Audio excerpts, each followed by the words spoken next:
Cristiano Ronaldo दुनिया भर के करोड़ों फैंस के लिए एक बहुत बड़ी इंस्पिरेशन है और ये बंदा भी अपने फैंस के लिए अपनी रिस्पॉन्सिबिलिटी को बहुत अच्छे से निभाता है। कैसे?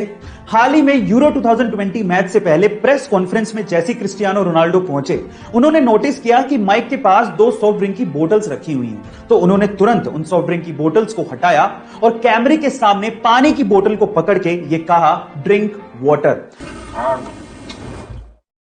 हालांकि वो सॉफ्ट ड्रिंक का ब्रांड पूरे टूर्नामेंट का ऑफिशियल स्पॉन्सर था, लेकिन इस बात की परवाह रोनाल्डो ने नहीं की और सही संदेश अपने फैंस को दिया। और ऐसा करके रोनाल्डो ने अपने फैंस में अपना विश्वास और मजबूत किया। गाइस, आपको रोनाल्डो की ये बात सुन के कैसा लगा कमेंट सेक्शन में जरूर लिखिएगा और ऐसे अमेजिंग वीडियोस के लिए शेयर, सब्सक्राइब एंड लाइक। मिलते हैं अगली वीडियो में। आजकल के बच्चे इतने स्मार्ट हो गए हैं कि पूछो मत। अब मैं ऐसा क्यों कह रहा हूं, जरा ध्यान से सुनिएगा।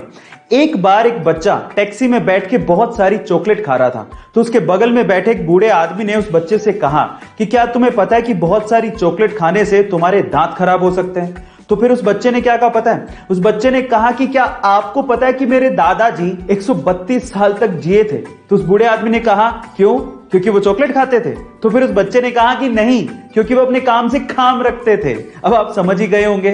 गाइस, क्या आपने भी ऐसे स्मार्ट किड्स अपने आसपास देखे हैं? चैट सेक्शन में जरूर लिखेगा और ऐसे अमेजिंग वीडियोस के लिए शेयर, सब्सक्राइब एंड लाइक। मिलता है अगली वीडियो में।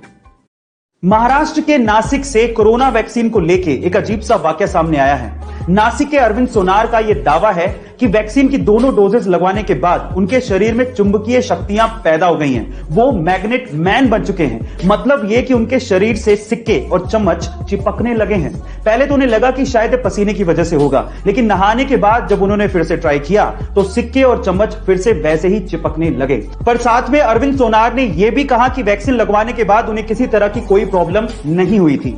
प्रशासन की तरफ से रिएक्शन आया कि इसकी हम पुष्टि नहीं कर सकते, जांच का विषय है। पर यह सच है या अफवाह, आप लोग कमेंट सेक्शन में जरूर लिखिएगा और ऐसे अमेजिंग वीडियोस के लिए शेयर, सब्सक्राइब एंड लाइक। मिलता है अगली वीडियो में। उसके अब्बू एक ऑटो रिक्शा चालक थे और उसकी अम्मी खेत में काम किया करती थी। घर के हालात इतने खराब थे कि उसके अब्बू ये चाहते थे कि वो चौथी क्लास में ही स्कूल छोड़कर काम पर लग जाए, लेकिन टीचर के समझाने पर जैसे तैसे उन्होंने उसे पढ़ने दिया। अब पढ़ने तो वो लगा, लेकिन जिंदगी इतनी आसान नहीं थी। अपनी पढ़ाई का खर्च उठाने के लिए उसे होटल में वेटर तक का काम करना पड़ा। एक बार उसके पिताजी से अपने ही हक के पैसों के लिए किसी अधिकारी ने रिश्वत मांग ली। अपने पिता को हक के पैसों के लिए रिश्वत देते हुए देख के उस बंदे ने सोच लिया कि वो एक अधिकारी बनेगा। फिर क्या था, 21 साल की छोटी सी उम्र में उसने यूपीएससी जैसे बड़े एग्जाम को पहले ही अटेम्प्ट में क्रैक कर लिया और पूरे इंडिया में 361वीं रैंक बनाई और आज वो एक आईएएस ऑफिसर है। उसका नाम है अंसार शेख। गाइस, आपको अंसार शेख की मोटिवेशन स्टोरी कैसी लगी चैट सेक्शन में जरूर लिखेगा और ऐसे अमेजिंग वीडियोस के लिए शेयर, सब्सक्राइब एंड लाइक। मिलते हैं अगली वीडियो में। अगर आपने गौर किया हो तो महात्मा बुद्ध की तस्वीरों और उनकी मूर्तियों में उनके सिर पर घुंघराले बाल दिखाए जाते हैं, लेकिन एक्चुअली वो घुंघराले बाल है ही नहीं। हो गए ना हैरान? गाइस, पौराणिक मान्यताओं के हिसाब से बौद्ध भिक्षुओं को उनके तन की पवित्रता को बनाए रखने के लिए मुंडन करवाना पड़ता है। तो गौतम बुद्ध ने भी अपने सिर का मुंडन करवाया था, यानी कि उनके सिर पे बाल थे ही नहीं। लेकिन चिलचिलाती धूप में जब वो तपस्या करते थे तो 108 घोंगे यानी कि स्नेल्स ने उनके सिर को ढक लिया था, ताकि इस कड़कती धूप में उनको हीट स्ट्रोक ना लगे। गाइस, क्या आपको इसके पहले तक इफेक्ट पता था? और अगर नहीं पता था तो चैट सेक्शन में जरूर लिखेगा और ऐसे अमेजिंग वीडियोस के लिए शेयर, सब्सक्राइब एंड लाइक। मिलता है अगली वीडियो में।